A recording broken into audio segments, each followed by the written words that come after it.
Hello and welcome back to another Giant Slayer TV tier list video. Our challenger analyst is here to break down each strategy and where they fall on the tier list. As always, this is based on the current meta, and as such, some of these traits may go up or down in strength as players continue to figure out the meta. Patch 10.4b came out recently with nerfs to Shadow, so keep in mind as those nerfs settle into the meta, that may change how strong Shadows end up being. But before we begin, please don't forget to click the links in our description. Give your support to everyone who helped make this video happen. We host many TFT tournaments with plenty of exciting content to come, so be sure to also follow our Giant Slayer TV social media pages. All right, back to the video by diving right into the top of the tier list, starting with the S tier Synergies. This tier is for the traits that are extremely dominant in the meta right now and have a lot of impact on the game. In the S tier, there is Crystal, Mystic, Avatar, and Shadow. First up, let's begin with Crystal. This synergy did receive nerfs in 10.4 to the two-piece trait and Taric, but it is still one of the best late game traits to play. One of the best aspects of Crystal is that it's a good counter to Shadows and other burst damage. It is expensive to get as Taric 2 is a must with Crystal, so it can be a bit difficult to pull off, but it's really strong in the late game if you can find it. That said, the fact it's good into 6 Shadow makes it worth running in the late game, as 6 Shadow, even after being nerfed in patch 10.4b, is still quite strong in the late game. Right behind Crystal is the best splash trait in the game, Mystic. Mystic has always been an asset to any late game build in set 2 because of how much it provides while only requiring 2 units. Magic damage has always been heavier overall in set 2 than physical damage, and that remains true in 10.4 with Glacial now also doing magic damage. All of Mystics are strong with Master Yi because of Shadow, Karma being good at pairing for carries, Soraka and Nami having strong CC, and Janna being great at creating space for your champions while also healing them. Or Mystic is a bit less common, but splashing in 2 is by far one of the best traits to do in the late game. Coming in as our third S tier synergy, we have Avatar. This is basically Lux since she's the only one with the tag. Since Avatar counts as 2 of any trait, this makes it incredibly flexible in the mid and late game builds. Shadow Lux is one of the best right now, but Cloud, Crystal, Inferno, and Ocean are all strong choices as well. Cloud is by far the best solo Lux to play as it gives a team-wide dodge buff and only takes up 1 space on the board. In 10.4, Glacial Lux is also a possible pickup now that the trait has received a mini rework and increases the versatility of Avatar. The last trait in our S tier is Shadow. It did just get nerfed in 10.4b, but it's looking to still be one of the best synergies in the game. 3 Shadow is incredibly strong in the mid game, and despite getting nerfed, 6 Shadow is still worth playing in the late game. What's changed with the nerf is 6 Shadow is not going to completely run over other builds, and you will need to hit upgraded champions to actually excel with it. Prior to the nerfs, Shadow was at the top of S tier and the best trait in the game, but now it's definitely countered more easily and has fallen slightly down the tier list because of it. All right, let's move on to our A tier synergies. In the A tier, we have Warden, Rangers, Berserkers, Glacial, Predator, Steel, Inferno, Cloud, Poisoned, and Alchemist. These synergies are strong in the current meta and viable to play in most cases depending on the build. While they aren't as dominant as S tier, they are still all strong choices. First up, we have Warden at the top of the A tier. Not much needs to be said about Warden as they have been the main source of frontline for the entirety of set 2. At every stage of the game, you can look to play 2 Wardens for an easy frontline. All in all, it's a solid synergy and completely necessary for most builds. Next up is Rangers. In 10.3, the trait was at the top of the meta, but in 10.4, with a few nerfs to other commonly played traits that support Rangers, the synergy has not done so well as it once did. That being said, it's still a fantastic mid and late game trait to play, especially with the new Glacial that has made Ezreal a strong mid game carry for Rangers. You're going to still want to pair Rangers with a good frontline champion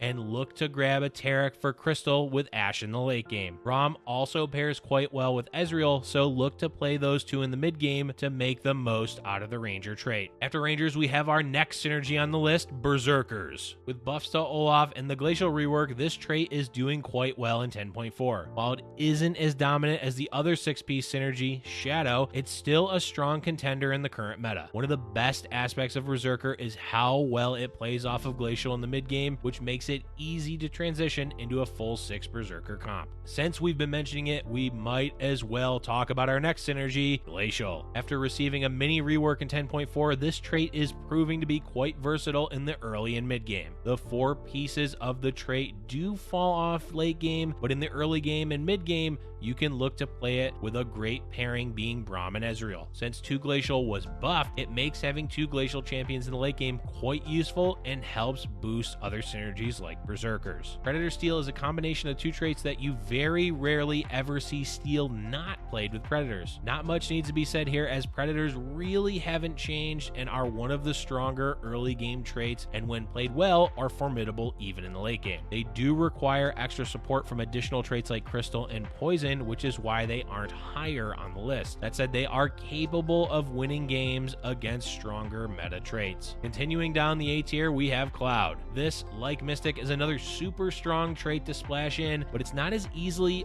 played or common as Mystic, and that's why it's floating in the bottom half of the A tier. The main weaknesses of this synergy is the only relevant champion is Janna with Yasuo, being a bit more niche, and Kiana only usable when it's a Cloud map. Cloud Lux is a big reason why this synergy is strong, though it's a lot easier to splash in 1 champion than 2. As we're coming near the end of the A tier, we have Poison/Alchemist. This is paired together as Singe is only played with Poison at the moment and is the main reason why Poison is not further down the list. Poison got hit by a big nerf in 10.4 that has reduced its effectiveness quite a lot, but luckily for the synergy, it's easy to fit into 2 relevant compositions that use it, those being Rangers and Predators. Our last A tier synergy is Inferno, a trait that could easily be in the B tier as much as it is at the end of A tier. The trait is quite effective in the early and mid game, but there isn't as much of it being utilized in the late game since 6 Shadow has become the more common transition and Inferno is often paired with it. 6 Inferno is still effective and a big reason why the trait is worth pulling into A tier. It has been relegated to more of an early and mid game trait in 10.4 than being necessary for later game builds. Time to move into the B tier. We have Ocean, Mage, Lights, Woodland Druid,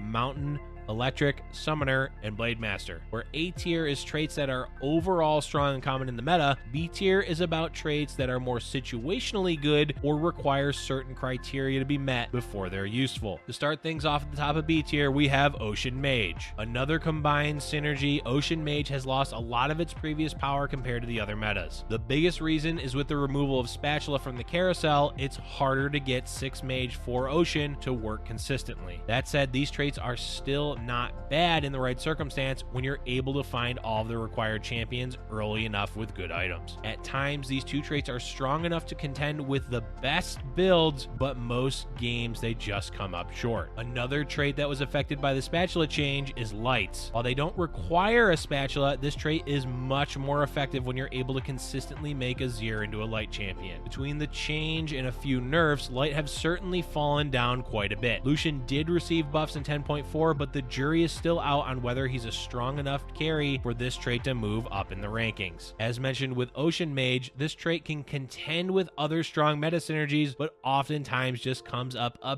bit too short. As B tier is about situationally strong traits, we'd be remiss if we didn't put Woodland Druid in this tier. Like Predators, this trait is fantastic early game, but unlike Predators, they fall off really quickly as the game progresses. Try not to tunnel vision too much on these units either, as they can often be a bait to your economy if you're not getting them upgraded early enough. That said, they are still one of the best opening synergies to play in the early game and a well-deserved B tier spot. All right, let's quickly go through 2 traits, starting with Mountain. Mountain is fantastic early if it's a mountain map and often a great mid game, but this trait is just too unreliable to be higher on the tier list. Situationally, it's great. Other times it's a non-factor, especially considering it's better on a mountain map so you can play Kiana with Malphite. It's a strong splash trait, but it's just too situational to be higher on the list. Electric is another situationally strong trait. Great early game, not as great mid game, and very niche in the late game. As we move closer to the end of B tier, it's going to be a common theme of traits being too niche. It's still strong situationally though, especially early game with Ornn and Volibear, but late game you're often not going to see it played much, as it only shines in the cases if you snag yourself an Electric Lux. Coming up near the end of B tier is Summoner. It may be odd this trait is lower on the list, with Summoner Assassin being a bit weaker in this meta, and only a few niche situations will see Summoner played. It shouldn't be a surprise that it's in B tier. What really hurts Summoner counter is other meta traits just wreck it most of the time, with Shadows killing units too fast and Berserkers being able to AoE down stuff quickly. There is hope for the trait though, as Yorick and Azir are still great champions and Zed 2 can carry late game in the right circumstances. It's really just that the trait itself doesn't really provide much at the moment, even though a few champions are staples in the meta. Our last trait in the B tier is BLADEMASTER, another potentially controversial placement as Yasuo was such a big deal in 10.3. In 10.4 though, that build has become fairly situational and isn't as dominant as it was previously, and that's really knocking BLADEMASTER down a lot of pegs. The saving grace for this trait is in 6 Shadow. It's becoming popular to run a Yasuo with Master Yi, but that really isn't enough to get this trait higher on the tier list. Now we're at the bottom of the list with C tier. We have Lunar, Desert, Assassin, and Soulbound. This tier is meant for incredibly niche or relatively ineffective traits in the current meta. There is no D tier, as the last 4 traits are playable in some circumstances, but they are definitely not as useful as the traits in the tiers above them. First up is Lunar. While this choice may seem odd, you have to look at the trait itself for what it does. It can be a good early game trait, though you often won't run Karma super early in the game, but as the game goes on, this trait hardly gets any value. The champions for Lunar are fantastic, but honestly, Lunar has hardly any relevance outside of a few niche builds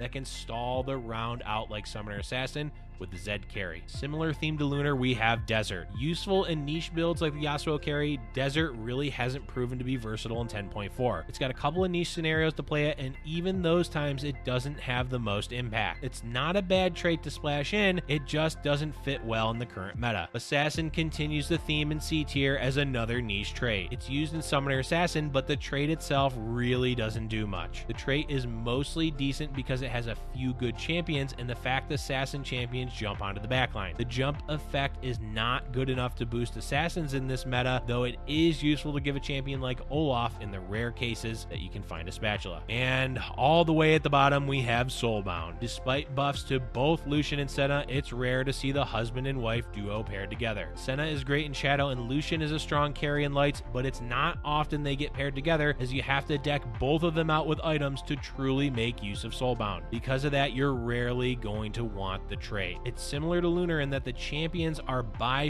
far better than the trait itself. That is going to be the end of our Synergies tier list for you today, folks. Thank you all for watching. If you have any Synergies you think should be higher or lower on the list, be sure to let us know in the comments section below. Make sure you like and subscribe, and we'll see you all for the next Giant Slayer TV video.